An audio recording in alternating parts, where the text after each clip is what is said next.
প্রতিবেশী দেশগুলোর সাথে সীমান্ত সমস্যা সমাধানে অত্যন্ত কৌশলী এবং যোগ্যতার পরিচয় দিতে হবে। এই নির্বাচনটা উৎসব মুখর করা আপনাদের কিন্তু একটা বড় দায়িত্ব। একটা যদি সবসময় খেয়াল রাখবেন, ডিসিপ্লিন, ট্রেনিং অ্যান্ড ওয়েলফেয়ার তিনটা কিন্তু সাইড বাই সাইড চলতে হবে। ট্রেনিং এর ক্ষেত্রে কোনো ধরনের কম্প্রোমাইজ করা যাবে না, ডিসিপ্লিনের ক্ষেত্রে সেই ধরনের কোনো ধরনের কম্প্রোমাইজ করা যাবে না, এবং আন্ডার কমান্ডের ওয়েলফেয়ারের দিকে সবসময় খেয়াল রাখতে হবে। শুধু নিজের ওয়েলফেয়ারের দিকে খেয়াল রাখবেন না, আন্ডার কমান্ডের ওয়েলফেয়ারের দিকেও খেয়াল রাখতে হবে।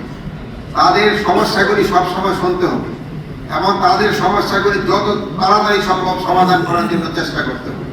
প্রতিবেশী দেশগুলোর সাথে সীমান্ত সমস্যা সমাধানে অত্যন্ত কৌশলী এবং যোগ্যতার পরিচয় দিতে হবে।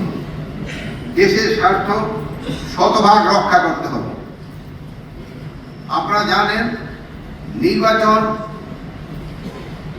সময় কিন্তু খুব বেশি, আমার মনে হয় 45 দিন মতো এই নির্বাচন যেন সুস্থ, শান্তিপূর্ণ এবং ফেয়ার এবং উৎসবমুখর হয়, সেই জন্য আপনাদের যত ধরনের প্রস্তুতি নিতে হবে, আপনার প্রশিক্ষণ নিতে হবে, এবং এই নির্বাচনটা উৎসবমুখর করা আপনাদের কিন্তু একটা বড় দায়িত্ব, এবং এটা আপনারা ভালোভাবে পালন করবেন এ আমি বিশ্বাস করি, এবং আপনারা এই জাতিকে একটা গ্রহণযোগ্য নির্বাচন উপহার দিবেন এ আমার আশা।